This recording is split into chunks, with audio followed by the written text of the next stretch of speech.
of radioactive material. মার্কিন গোয়েন্দা সংস্থা আশঙ্কা করছে এবছরের মাঝামাঝি নাগাদ ইরানের পারমাণবিক কর্মসূচির উপর আগাম হামলা চালাতে পারে ইসরায়েল। মার্কিন সংবাদ মাধ্যম ওয়াশিংটন পোস্ট বুধবার একাধিক গোয়েন্দা প্রতিবেদনের উদ্ধৃতি দিয়ে একথা জানিয়েছে বলে রয়টার্সের প্রতিবেদনে উল্লেখ করা হয়েছে।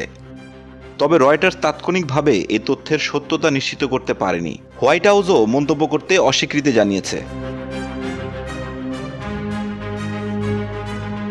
ওয়াশিংটন পোস্টে জানিয়েছে ইসরায়েল সরকার, সিআইএ, প্রতিরক্ষা গোয়েন্দা সংস্থা এবং জাতীয় গোয়েন্দা পরিচালকের কার্যালয় এ ব্যাপারে কোনো মন্তব্য করতে রাজি হননি।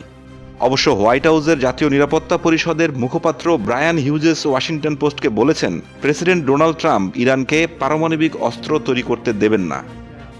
ব্রায়ান হিউজেস আরও বলেন, যদিও প্রেসিডেন্ট ইরান সরকারের সঙ্গে যুক্তরাষ্ট্রের দীর্ঘস্থায়ী সমস্যাগুলোর শান্তিপূর্ণ সমাধানের জন্য আলোচনায় বসতে ইচ্ছুক, তবে ইরান ইচ্ছুক না হলে তিনি হয়তো অপেক্ষা করবেন না।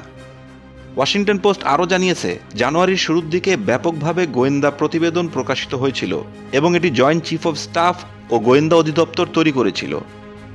সেখানে সতর্ক করা হয়েছিল যে ইরানের ফোর্ডো ও নাতানজ পারমাণবিক স্থাপনায় হামলার চেষ্টা করতে পারে ইসরায়েল।